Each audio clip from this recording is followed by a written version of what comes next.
한 가지 재밌는 대사가 있습니다.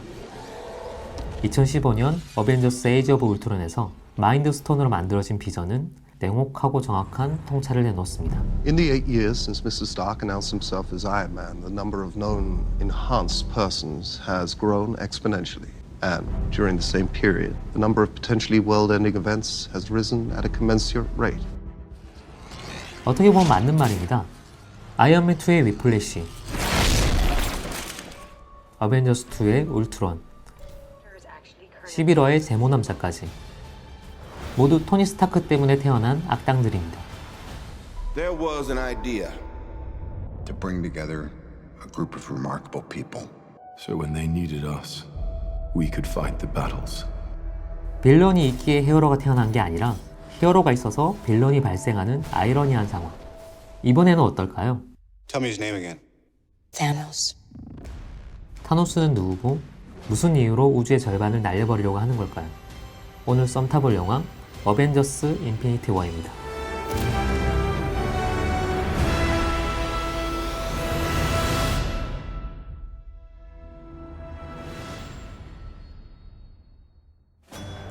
(2008년) 아이언맨으로 문을 연 마블 스튜디오의 19번째 작품이자 10주년의 대단원을 장식할 영화 어벤져스 인피니티 워가 공개됐습니다.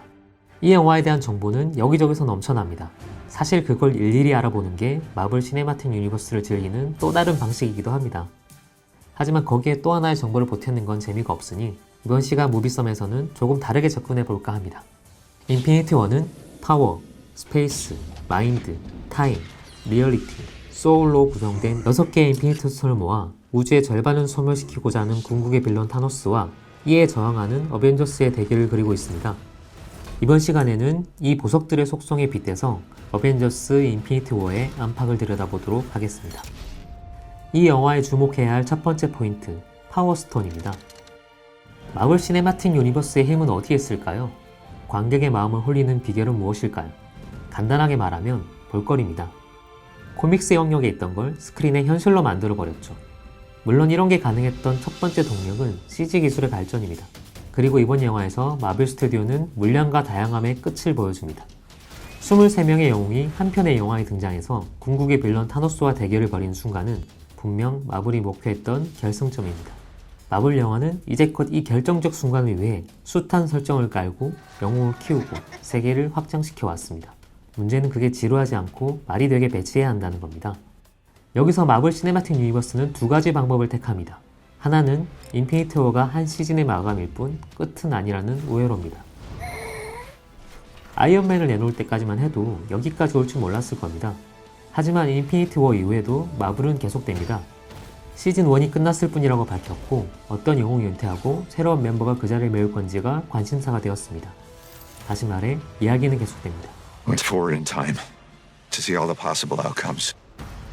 Did we win any? 마블 시네마틱 유니버스는 서사에만 국한해서 표현한다면 영화의 드라마화라고 해도 좋습니다. This is a man. A handsome, muscular man. I'm muscular. But who are you kidding, Quill? You're one sandwich away from fat. 앞선 내용을 모르면 완벽하게 파악하기 힘들고 이번 영화를 보고 나면 다음 영화가 당연히 궁금해집니다. 동시에 개별 영화로서의 독립성, 완결성도 유지합니다. Who the hell are you guys? 따로 봐도 재밌고 같이 보면 더 재밌는 거죠.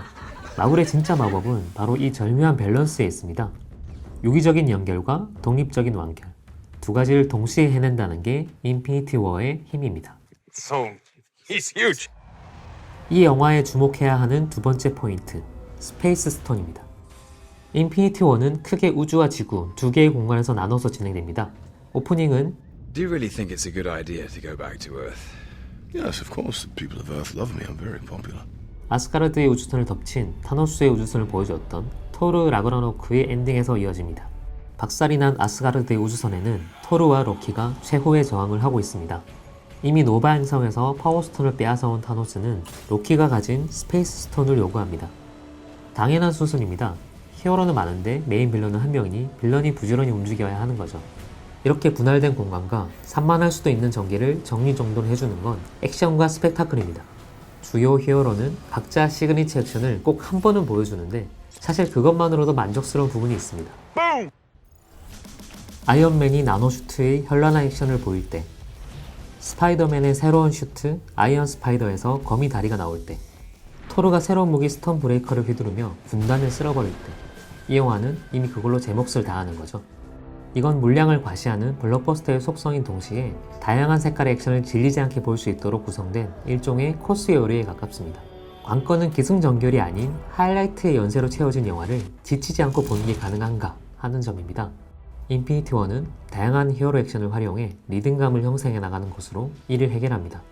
액션의 연쇄와 균형 감각에 관한 한 루소 형제의 역량은 그야말로 탁월하죠.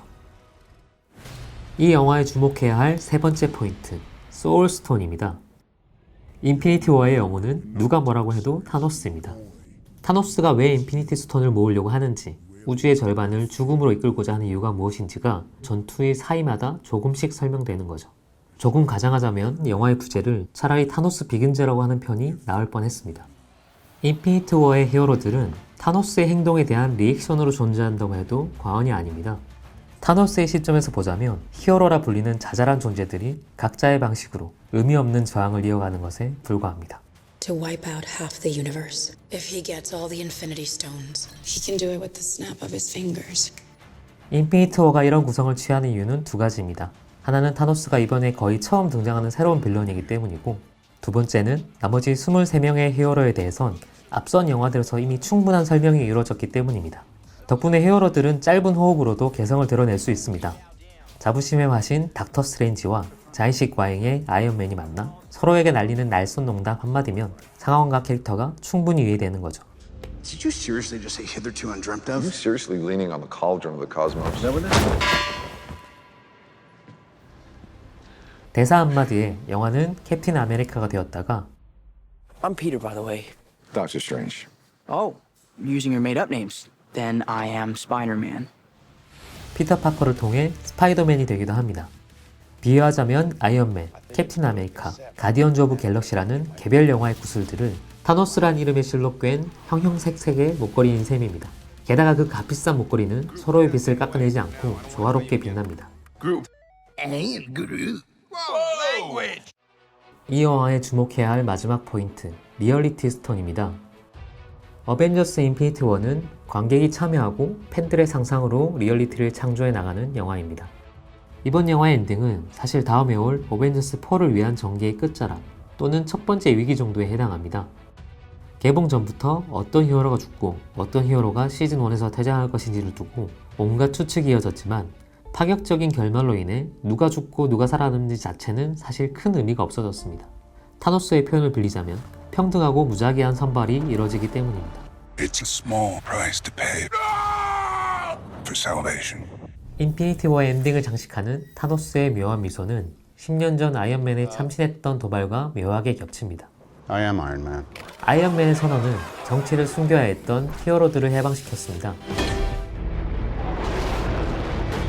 타노스의 의미를 읽기 힘든 미소는 이번 영화의 결말을 열린 결말로 만듭니다. 적어도 어벤져스 4가 개봉하기 전까지 팬들로 하여금 무수한 우주, 무수한 시나리오를 상상하게끔 하죠. Alright, kid. You're an Avenger now. 어벤져스 인피니티 워는 개별 영화로만 평가하는 게 큰 의미 없는 영화입니다. Join Earth's mightiest heroes. Not today, sir. Are you making your voice deeper? No. He just did it You're again. imitating the god. This is my voice. You mocking me? He's trying to copy me. 이건 마블 시네마틱 유니버스라는 프로젝트의 연장에서 볼 수밖에 없기 때문에 영화가 끝나도 다음에 이어질 내용을 이야기할 수밖에 없습니다. 닥터 스트레인지는 왜 타임스톤을 넘기면서까지 아이언맨을 살리려고 한 걸까? 닥터 스트레인지가 미리 봤다는 타노스를 이길 단 하나의 미래는 어떤 길일까? 여러 갈래로 상상이 가능한 시작의 끝을 통해 MCU는 이번에도 끝의 시작을 제시합니다. 끝나지 않는 이야기라서 즐겁고 끝낼 수 없는 이야기라서 괴로운 마블 시네마틱 유니버스. 모든 게 과잉인데 그게 또 미덕인 자본 집약의 정수. 액션과 스펙타클, 캐릭터의 연쇄만으로도 도달할 수 있는 어떤 정점. 오늘 만나본 영화 어벤져스 인피니티 워였습니다.